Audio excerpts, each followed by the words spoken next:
Hello and welcome to the Morningstar series, Ask the Expert. I'm Emma Wall and I'm joined today by Morningstar's Traulsen to talk about fulcrum fees. Hi Chris. Hi Emma. So I suppose the first and most obvious question is, what is a fulcrum fee? Yeah, it's a funny sounding name, isn't it? It's a type of performance fee. And if you think about a regular performance fee, the manager is essentially taking a free call option on more money. He might charge 1% a year in ongoing charges, but he might get up to 20% of any outperformance in a standard performance fee arrangement, which we think is terrible, by the way. A fulcrum fee is somewhat better in that it forces a symmetric penalty or reward onto the management fee as a performance fee. So if he has a 1% management fee, for example, if he underperforms by a certain amount, he might gain an extra 15 basis or lose an extra 15 basis points and only charge 85 basis points that year. If he outperforms by the same amount, he might add 15 basis points and charge 115 basis points. So there's a certain fairness to it that isn't present with a standard performance fee. Now that sounds very positive, but it also sounds quite complex. I mean, other than complexity, are there any negatives that could be levied on this? Yeah, I mean, I think in the first place, any performance fee is dependent on its design, right? So if the base fee is high to start with, there's no reason why they should be earning a performance fee. If you think about it, your typical active manager is compensated by an enormous amount in excess of what a typical passive fund would charge. The only reason you would pay that as an investor is because you expect them to outperform. So this whole notion that they need extra pay to motivate themselves to outperform is a bit of nonsense. So the first thing is it charging a materially below average or below median relative to similar funds base fee? I think the second thing is they could choose a benchmark that's not relevant or very easy to beat.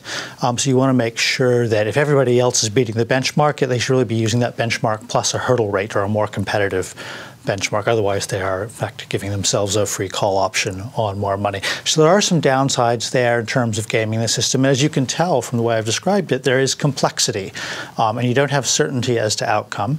And also with performance fees like this, they're typically done relative to a benchmark, and you need to keep in mind that means if the benchmark loses 20% and your manager loses 18, they will get a positive performance fee because they've lost less than the benchmark, which might be okay in some investors' minds, but if if compensating people extra for a loss bothers you, you may wish to stay away from such fees. Now, we're talking about this because Fidelity have come out and introduced fulcrum fees on a number of their funds.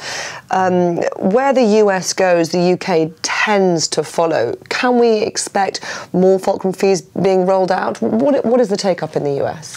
Yeah, the take-up in the US is actually quite small, but Fidelity is the leading proponent of them in the US. So I think in the US we track less than 1.3% of active funds with fulcrum fees. And in the US, when you have a performance fee, it has to be a fulcrum fee if it's a registered mutual fund. They don't allow you to have another type. And it has to be symmetric. That is, the penalty has to be equivalent to the reward. So that's a good thing. But not many fund houses use them, I suspect, because they don't like that aspect of potentially losing a chunk of their management fee. There's also the administrative complexity. So not a huge take-up in the US. I think this is more of a Fidelity situation. Abby Johnson, head of Fidelity in the US, is also chair of Fidelity International, which has implemented this. And at the same time, she wrote an editorial in the FT lauding the benefits of fulcrum fees. So I think it's a little bit more of a Fidelity issue than a UK follows the US issue. I will say that we're seeing more and more experimentation with fee structures, given all the new regulations and rules and the regulators' emphasis on being more competitive with fees and being more transparent with fees. And we've yet to see where that will go. There doesn't seem to be a central tendency, but fulcrum fees are certainly part of that equation in the UK. Chris, thank you very much. Thank you, Emma. This is Emma Wall for Morningstar. Thank you for watching.